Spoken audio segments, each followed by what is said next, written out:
One punch from a Viltrumite and Bruce Wayne is dead. No prep time saves you from that. But what if Batman had spent his entire life preparing for that exact world? Alien invasions instead of mob bosses, Cecil Stedman's shadow government instead of the GCPD, and a secret that makes every villain he's ever faced look small. The greatest hero on Earth is an alien conqueror. Today we're breaking down how Batman operates if he's been in the Invincible universe from day one, how he figures out Nolan Grayson is a sleeper agent before anyone else, how he navigates Cecil's secrets, and what it looks like when the world's greatest detective steps in to train Mark Grayson. The core tragedy stays the same. Thomas and Martha Wayne are murdered in a dark alley in front of their young son. Bruce inherits a fortune and leaves to train. But in this world, Bruce doesn't just train, he studies the wreckage. While the Guardians of the Globe are busy doing press tours and signing autographs, Bruce is in the rubble of their last fight. He counts the bodies they didn't save. He watches a footage of Omni-Man catching a falling bridge, and realizes that Nolan never once looked at the terrified drivers inside the cars. He fights like a soldier executing a mission, not a hero trying to save a life. Bruce walks away from that footage with one conclusion burned into his head. To these beings, normal humans aren't people, they're bugs on a windshield. So he doesn't train to fight them, he trains to make sure they never see him coming. He spends his 20s tracking down black markets that sell leftover alien weapons. He learns to reverse engineer teleportation tech from rogue scientists. He creates a front company through Wayne Enterprises that specializes in cleaning up superhero battle sites, which gives him legal access to alien debris, radioactive material, and superhuman DNA, blood samples from the immortal, armor fragments from Flaxen soldiers, a growing database of every hero and villain on the planet, profiled down to their exact biological weakness. Bruce's target isn't street crime. Mob bosses in this world don't use Tommy guns. They use smuggled laser rifles. Kingpins like Machine Head run the underworld with superhuman bodyguards. Batman dismantles these networks without ever throwing a single punch. He cuts power grids. He drops sleeping gas through ventilation shafts. He hacks bank accounts and drains them dry. He makes the criminals feel like they're fighting a ghost they can't punch. But the problem with being a ghost is that the most paranoid intelligence director on the planet had just noticed a blank spot on his map, and Cecil Stedman needs to know everything. Cecil runs the Global Defense Agency. He's the guy holding the world together with duct tape and government secrets. He pays the heroes, assigns the missions, and cleans up the mess when things go sideways. Cecil's real superpower isn't strength or speed, it's information. He likes to know everything about everyone. So when entire crime syndicates keep turning up stripped of their alien weapons with zero camera footage, Cecil notices. When superhuman thugs keep appearing upside down from gargoyles with nobody claiming the bounty, Cecil notices. He points GDA satellites at Gotham. He runs the highest level facial recognition software available. He deploys stealth drones to follow the shadows. None of it works. Bruce routes his entire operation through encrypted, decentralized servers that bounce his signals across the globe. He lines the Batcave with rare earth metals that block the GDA's thermal sweeps and X-ray scanners. Every time Cecil's tech gets close, Batman just disappears. It drives Cecil insane. He's a man who can track a Viltrumite across the solar system, but he can't catch a guy in a batsuit driving a car around a city. Eventually, Batman decides it's time to set some boundaries, so he doesn't wait for an invitation. One night, Cecil walks into his highly secure classified underground office at the Pentagon, and he has biometric locks, pressurized sensors, and a localized teleporter grid, but none of the alarms trigger. The armed guards standing right outside the doors hear absolutely nothing. Cecil turns on the lights. Batman is sitting quietly in his chair. Cecil is stunned, but he's a professional. He swallows his pride and immediately tries to recruit him. Cecil respects results, and Batman gets results without causing billions of dollars in collateral damage. He offers a blank check, unlimited funding, access to bleeding-edge alien technology, and a permanent spot on the Guardians of the Globe. Cecil leans against his desk and tells Batman that he could easily be the next Darkwing, the current gadget-using hero on the team. Batman stands up. He rejects the offer instantly. He tells Cecil exactly what he thinks of the GDA, a director who hires former supervillains to build his weapons and look the other way when powerful governments commit atrocities just to maintain order. Batman doesn't play in government gray areas. He doesn't kill. He doesn't compromise with criminals, even if those criminals are wearing government badges. Then he tears apart the Guardians. He says they're flashy and arrogant and too reliant on raw genetics and public image. They punch the big monster that attacks the city, but they never do the quiet detective work needed to solve the root causes. As for Darkwing, Batman makes it very clear that he has no interest in being compared to a guy who rides a hoverboard in broad daylight. He walks towards the door and drops a small encrypted drive on Cecil's desk. Hard evidence of an illegal GDA Black Ops mission. A warning. He tells Cecil to keep his agents out of his city. Cecil doesn't like taking orders in his own office. He presses the hidden panic button under his desk to instantly teleport a strike team into the room. Nothing happens. Batman holds up a small blinking device. He used a localized frequency jammer to scramble the GDA's multi-billion-dollar teleporters. By the time the guards finally open the office doors, the room is empty. The window isn't even broken. From that day on, Cecil and Batman have a very tense understanding. Cecil realizes Batman is too smart to lock up and too dangerous to anger, so he leaves him alone. Batman occasionally feeds the GDA anonymous intelligence on global threats when it suits his needs, but he remains entirely independent, a shadow that Cecil can never control, which means Bruce has all the time in the world to watch the one person he trusted least. To the public, Omni-Man is flawless, an alien from a peaceful utopian planet called Viltrum who came to Earth out of the goodness of his heart. He writes travel books, he saves people from the natural disasters, he always has a warm, trusting smile on his face. The media loves him, the GDA relies on him, Batman doesn't trust him for a second. Bruce watches the old footage of Nolan fighting in downtown Chicago. The public cheers because Nolan kills the Beast, but Bruce pauses the footage, zooms in, counts the seconds. When a building collapses mid-fight, Nolan doesn't look back at the rubble. He doesn't show a single ounce of panic when regular people are caught in the crossfire. He watches Nolan catching a falling bridge. He grips the steel, but he never once looks at the terrified drivers inside the cars. Nolan fights like a soldier executing a mission. He's not a hero trying to save a life. So Bruce starts digging. He hacks Nolan's travel records, his bank accounts, his book publisher's private database. Nolan claims long isolated writing retreats to gather inspiration, weeks disappearing into the mountains off the grid. Bruce cross-references Nolan's location data with global seismic activity and deep space satellite imagery he stole from the GDA. The numbers don't add up. Every time Nolan says he's in Europe, there's a massive unexplained energy signature leaving Earth's upper atmosphere in the exact same time. Nolan definitely isn't writing books. He's leaving the planet. Then Bruce digs into the story of Viltrum itself. Nolan claims it's a peaceful world that simply wants to share its advanced technology and culture with the universe. So Bruce does what he does best. He cross-references every empire in recorded history that claimed to share knowledge freely. The East Indian Company, the Roman provincial system, every single one of them had a price. Viltrum hasn't sent a single doctor, not one engineer. They haven't cured a single disease or fixed the energy grid. The only person they've sent is Nolan, who smiles and punches things. Bruce builds a complete psychological profile of Nolan and keeps it on an offline encrypted server. The profile ends with a dark, undeniable truth. Nolan Grayson isn't a peaceful ambassador. He's a military advanced scout. He's slowly softening the planet, taking out major threats, and he's making sure Earth is perfectly primed for a full-scale Viltrumite invasion. But Bruce knows he can't act on this theory yet. If he attacks Omni-Man right now, he dies in a fraction of a second. The world would turn against Omni-Man, viewing Batman as a paranoid vigilante who got murdered by the greatest hero. Bruce needs solid proof. He needs Nolan to make a mistake, and most importantly, he needs to build a plan that doesn't rely on throwing a single punch. And that proof came sooner than Bruce expected, but it came at a price that shocked even him. Everything changed on the night Omni-Man decides to eliminate the Guardians of the Globe. In the OG timeline, Nolan sends out a fake distress signal to the Guardians' secret headquarters. When they arrive, he ambushes them. He moves at impossible speeds, killing Red Rush, Darkwing, Aquarius, Martian Man, Green Ghost, War Woman, and the Immortal. The fight leaves Nolan comatose, and Cecil spends months trying to figure out who did it. In this timeline, Batman changes the investigation completely. Batman constantly monitors the GDA's emergency frequencies from the Batcave. When the distress signal goes out to the Guardians, the Batcomputer intercepts it in real time. Bruce doesn't just listen, he traces the origin. He runs a trace algorithm and realizes the ping didn't come from an external threat. It came from a secured terminal right inside the Guardians' own base. Someone locked the doors from the inside and triggered the alarm to draw them all into a single room. Batman knows it's a trap. He boards the Batwing, engages the cloaking technology, and flies to the Guardians' headquarters. He arrives just as the ambush begins. Bruce doesn't crash through the ceiling and try to fight Nolan though. He knows that would be suicide. Instead, he lands on the roof and deploys surveillance drones into the building's ventilation shafts. He watches the fight from a secure distance. He records everything on encrypted drives. He watches Nolan crush Red Rush's head. He watches him tear the Immortal in half. He watches Darkwing,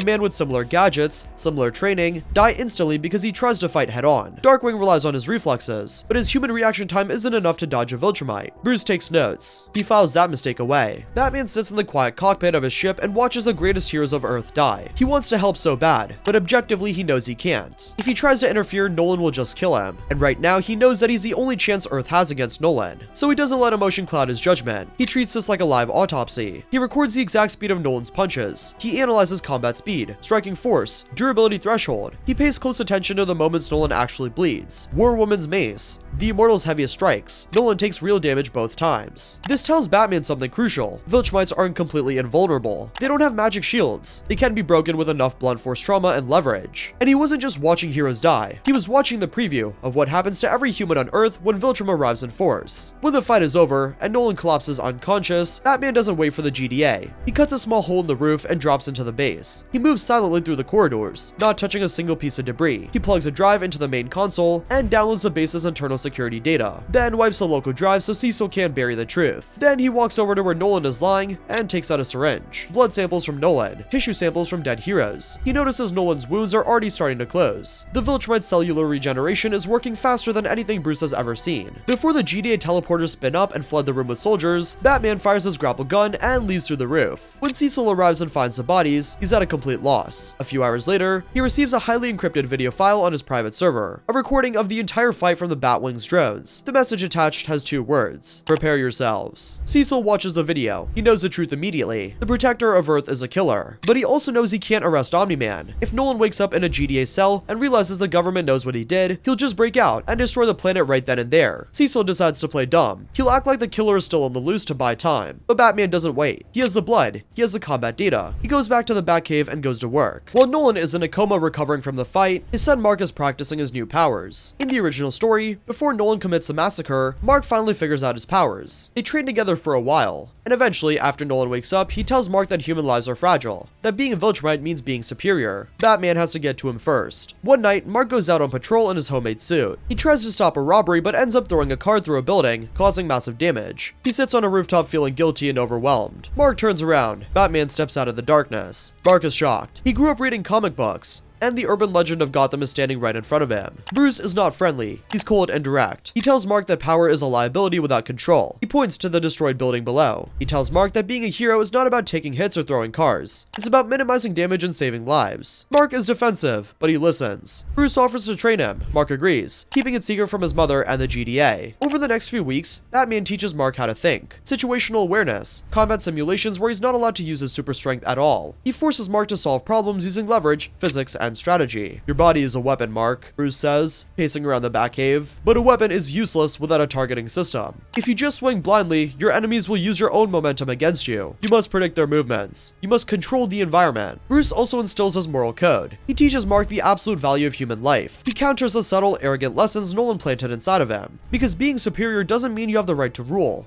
It means you have the obligation to protect. During this time, Bruce studies Mark's biology. With Mark's permission, he runs non-invasive tests. He runs an audio frequency experiment, and he finds something. When Mark is exposed to a specific frequency, his sense of balance completely fails. Viltrumite flight and equilibrium are tied to their sensitive inner ear. It's the same biology in Nolan's blood samples. It's in all of them. Bruce also cross-references this with the cowl design he's been refining for years. The lead lining that blocks X-ray vision. The sonic dampener over his chest that slows his heartbeat, so beings with super hearing can't track him in the dark. The carbon nanotubes and shock-absorbing gel in the suit, it catches kinetic energy, and then spreads it across the armor so that his bones don't shatter. Every piece of information clicks into place. Batman files the frequency data away. Then he starts building a weapon, because Nolan was about to wake up, and this time, Bruce wasn't going to let him set the terms. Nolan eventually wakes up from his coma. He goes back to pretending to be a hero, but the dynamic has changed. Cecil knows what he did, Batman knows what he did, and Mark is no longer the naive boy Nolan remembers. Batman knows a confrontation is inevitable. He knows Nolan will eventually try to recruit Mark to the Viltrumite Empire, and if Mark refuses, Nolan will try to kill him. Bruce Wayne does not wait for a disaster. He plans for it. He finally forms a quiet alliance with Cecil Stedman, not working for the GDA, but sharing technical data. He gives Cecil blueprints for sonic emitters. He tells Cecil to place them in satellites across the globe. He studies the physics of Viltrumite flight and realizes they generate their own leverage, take away their environment, and they struggle to fight. Bruce builds a specialized suit, not a heavy mech. Batman knows you can't outpunch a Viltrumite with mechanics. The suit is built for survival and distraction. Synthetic materials to absorb kinetic energy, and localized teleportation ability powered by GDA technology. Then he prepares Gotham City. He lines entire city blocks with lead and sonic dampeners. He evacuates civilians from targeted zones using fake gas leak alarms. He turns the city into a trap. In the original timeline, Nolan takes Mark to Chicago. He reveals his true mission. Earth is going to be conquered by the Viltrumite Empire, and they're going to lead the charge. When Mark refuses, Nolan beats him nearly to death. He drags Mark's face through a subway train, killing hundreds of people just to prove a point about human fragility. But in this timeline, Batman controls the board. Through subtle misdirection and manipulated police scanners, Bruce lures Nolan to Gotham, specifically a 3-block radius in the industrial district that Bruce quietly evacuated hours ago using a fake chemical spill alarm. The streets are completely empty, no bystanders. When Nolan asks Mark to talk, Mark has a device hidden in his ear. Batman is listening from the Batcave, his hand hovering over a detonator. Nolan gives his speech hovering in the gray sky above Gotham. He tells Mark the cold truth about Viltrum. He calls Debbie his pet. He tells Mark they're going to rule the planet, and anyone who resists will be wiped out. Mark looks at his father. He feels heartbroken, but he isn't caught off guard. See, Batman actually prepared Mark for this exact conversation for weeks. When Bruce told Mark that his father was here to conquer Earth, Mark refused to acknowledge it. But Bruce had a video of the Guardians massacre. He showed it to Mark, and eventually he came around. Back in the present timeline, Mark knows exactly what to say. He doesn't yell, "I'm not going to rule them, Dad," and neither are you. Nolan goes very still. For 1 second, the most powerful being on Earth looked at his son and said nothing. Then his face twisted in anger. He lunges at Mark, aiming to teach him a brutal lesson. Batman triggers the trap. Dozens of massive sonic emitters hidden inside the gargoyles and rooftops of Gotham activate all at once. The frequency is dialed precisely to the Viltrumite inner ear. It's loud and disorienting, and it disrupts the core biology that allows them to fly. Nolan screams. His hands go to his head. His equilibrium shatters. He loses control of his gravity and falls out of the sky, crashing into the empty pavement below. Mark is in the blast radius, but Batman prepared him. He gave him specialized earplugs that filter out the exact pitch. He floats down and lands gently on his feet. Batman steps out of the shadows of a nearby alley. He looks at Nolan, writhing on the cracked concrete. Nolan roars in pain. He fights through the sonic assault. His physical power pushes past the biology. He slams his fist into the concrete, creating a shockwave that shatters the near sonic emitters. The ringing stops. He gets to his feet. Blood drips from his ears. Nolan is furious. He charges straight at Batman, aiming to put a fist through his chest. Batman presses a button on his belt and uses his teleporter to blink 100 feet away, reappearing on a fire escape. Nolan rushes through the empty air where Batman just stood. Mark steps in. He uses everything Batman taught him the last few weeks. He uses Nolan's own forward momentum, ducks under his arms, grabs his shoulder, and uses his father's weight to throw him straight into a reinforced steel cage that Batman set up earlier. The fight is fast and intense, but it isn't a massacre. Batman uses the entire environment against Nolan. When Nolan easily breaks out from the steel, Batman blinds him with magnesium flares. He fires specialized polymer foam from his grapple gun to lock up Nolan's legs. Every time Nolan tries to take flight, Batman triggers another backup sonic blast, keeping him grounded and off balance. Mark fights alongside his mentor, precise strikes, targeting nerve clusters and joints, exactly like Bruce taught him. Nolan realizes he's losing control. He can't focus. He can't fly straight. The psychological damage of realizing a normal human just outsmarted him breaks his resolve. He looks at Mark. He sees that his son is completely alienated from him. Just like in the original timeline, the emotional weight finally breaks Nolan. He stops fighting. He stands in the middle of the street, breathing heavily. He looks at Mark with tears in his eyes, realizing he can't kill his own son to complete the mission. Nolan shakes his head. He flies up into the atmosphere and leaves the planet behind. In this timeline, there's no destroyed skyscrapers, no dead civilians on a subway track, and Mark isn't left beaten to a pulp in the rubble. The Viltrumite Empire will still eventually come, but Bruce has already started building that trap too. So does Batman's mind change the fate of the Invincible universe? The answer is an absolute yes. In the standard timeline, the universe of Invincible is bathed in blood. Mark Grayson suffers unimaginable physical and psychological trauma. Millions of innocent people die in collateral damage. The heroes win, but the cost is astronomical. By inserting Bruce Wayne into this reality, the fundamental rules of engagement change. Bruce Wayne forces the universe to operate on his terms. He teaches Mark that true strength is not the ability to destroy your enemies. It's the discipline to control yourself, and the intelligence to dismantle threats before they materialize. Mark Grayson grows up to be a different kind of hero. He's not just invincible and strong. He's smart, calculated, and a detective. Batman remains in the shadows of Gotham. He gets old and heavily scarred. He's constantly working. He sits in the Batcave, watching the monitors, looking for the next threat. He knows the universe is huge, and there will always be something stronger, faster, and more dangerous out there. But Bruce doesn't flinch. He just goes back to working, doing what he does best.